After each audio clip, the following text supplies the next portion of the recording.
are better to be to can. But I want to talk about in the wintertime pulling that stuff back out and using it to make things like we're going to make some tomato soup using some of the juice from last summer's tomatoes.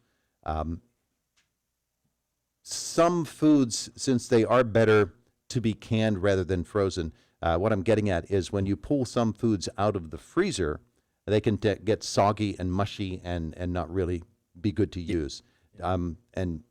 Knowing what to do with the various kinds of foods is kind of a trick.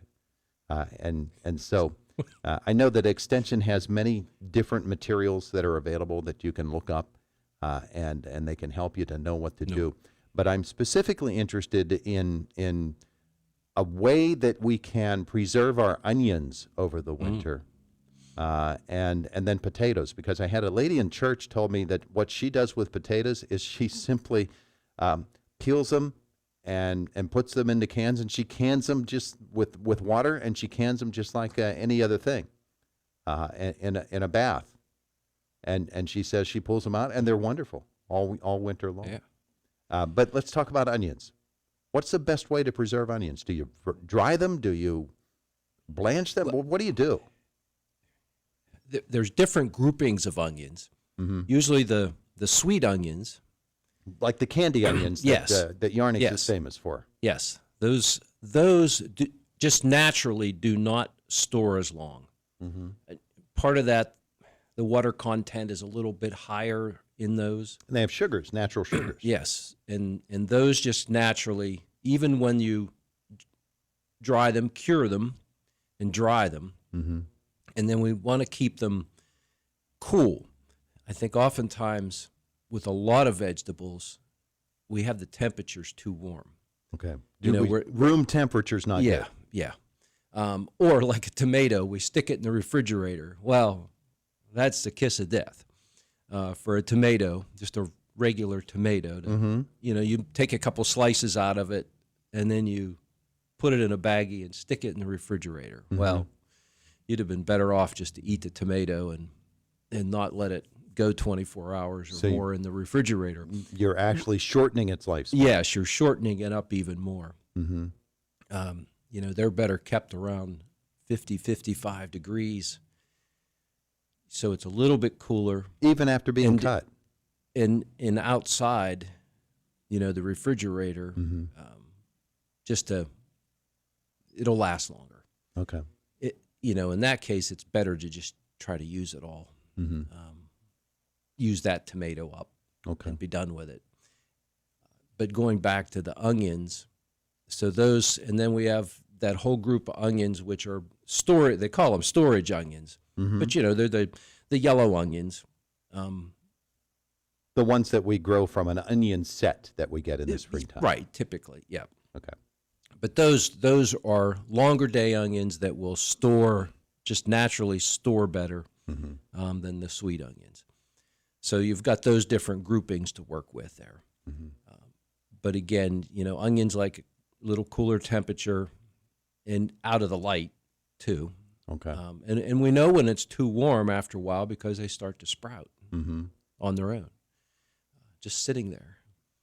So we want to try to keep that cooler temperature. Okay.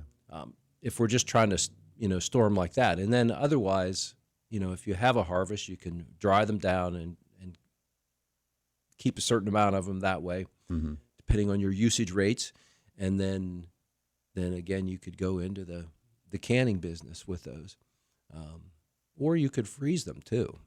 You could dice them and then freeze them.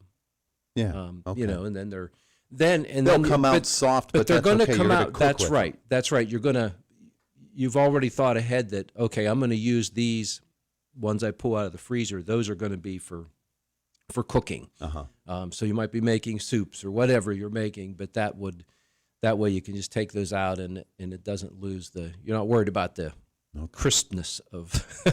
Okay. You're not going to stick that on a sandwich. All you right. might, but you probably not. All right. Maybe on that pizza. So that's crispness. Let's turn and talk to Chris. But the potatoes. Oh, okay. Potatoes. Potatoes almost down to freezing temperatures mm-hmm. in the dark is where potatoes need to be kept. Okay. In many cases, we don't have those conditions. Yeah. We would have to create that. You know, that's why, and you can still drive around the countryside here. Find potato sellers. Yeah, and find a potato seller.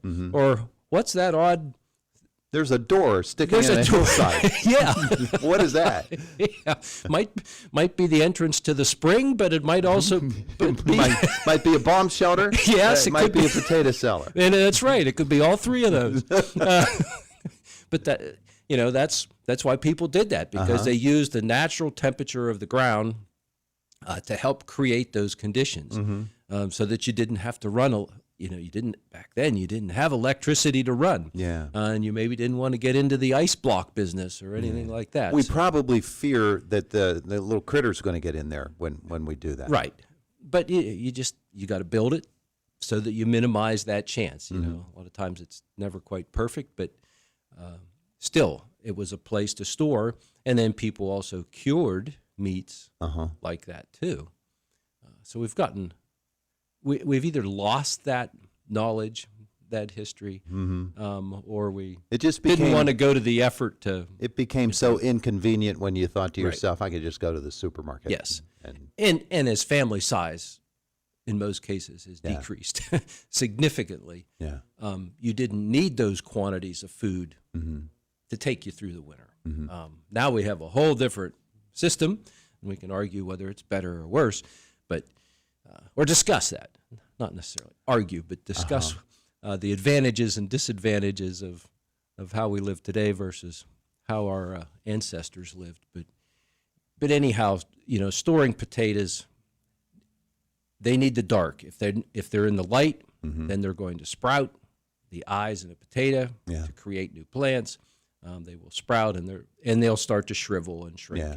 When potatoes get those eyes on them and then they get longer and longer, does it preserve them any longer to cut those things off or pull those things off? Yeah, you can just, you know, for a period of time there. Break them off. Break them off. Short while. Right, yeah, they're still good.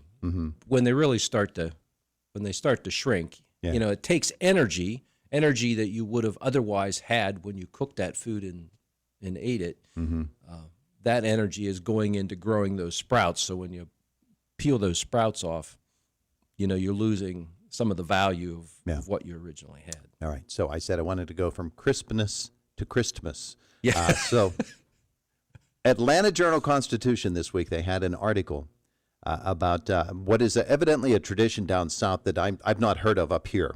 And that is you take your basic Christmas tree, just like we get off our Christmas tree farm here, and you mix in with it magnolia leaves, anything else, dried hydrangea, citrus, berries, everything else that you can think of. You sort of tie them in with it to give it a whole different appearance. And magnolia leaves, they're pretty big.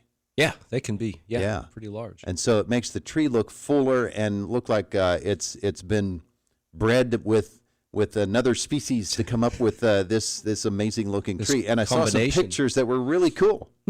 Yeah, we don't do that around here. No, we don't. Yeah. But yeah, that's interesting. Yeah. that might have come about because they had as is depicted here, the Charlie Brown. Yeah. Charlie Brown tree. Yeah. That was one really open. You there on the window there, painted by our Homer Center students. So they needed to add stuff to it. Yeah. They wanted to make it look fuller, and these looked really, really neat. So I thought that was cool. You put poinsettia leaves in there. Okay. Yeah. So, we can start a new tradition. I don't know how long all that would hold up, last. Yeah. You'd probably be changing them out pretty quickly, pretty regularly. But there you go. Very different. It's a good use for your magnolia leaves that you got laying around the house, too. Yep. And then you can, when you're done, you can still recycle the whole tree. Yeah. Yeah. I thought that was really a cool thing, though. We should have our poinsettias, our Christmas cactuses, they should be out now, right? We should have them out of the dark. If you going back to the timing, if you're showing color now, then once the color starts to show and gets vivid enough, whichever color it is. So in the then- dark, we or go combinations. in. We go in and we look in the dark. We peer Well, through. and if they're you're starting to pulling them out color- in the day. Remember, dark at night, but Yeah. day. You got to have the light during the day to make this all work. Both. You have to have both things. All right. So you're looking at them every day, so you can see the progression. They'll start to come, and then you'll have the colors Yeah. that you want. And then once they're there, then yep, you can just bring them out and decorate with If them. they are in full color, come Sunday, they won't be Christmas poinsettias or Christmas cactuses. They'll be Pearl Harbor Day types of deals. All right. Yep, it all goes back to when you started. I don't know how much ground we overturned here that's fresh, but there you go. We did overturn some. Thanks, Bob. Preparing for next year. It's Indiana in the morning on WCCS 101.1 FM, AM 1160, and WCCSradio.com. I don't know if we could put onions on our Christmas tree or not with our magnolia leaves, but that would be an interesting appearance, too. We're about a minute and a half away from the top of the hour. It's the voice of Indiana County, WCCS 101.1 FM, AM 1160, and WCCSradio.com.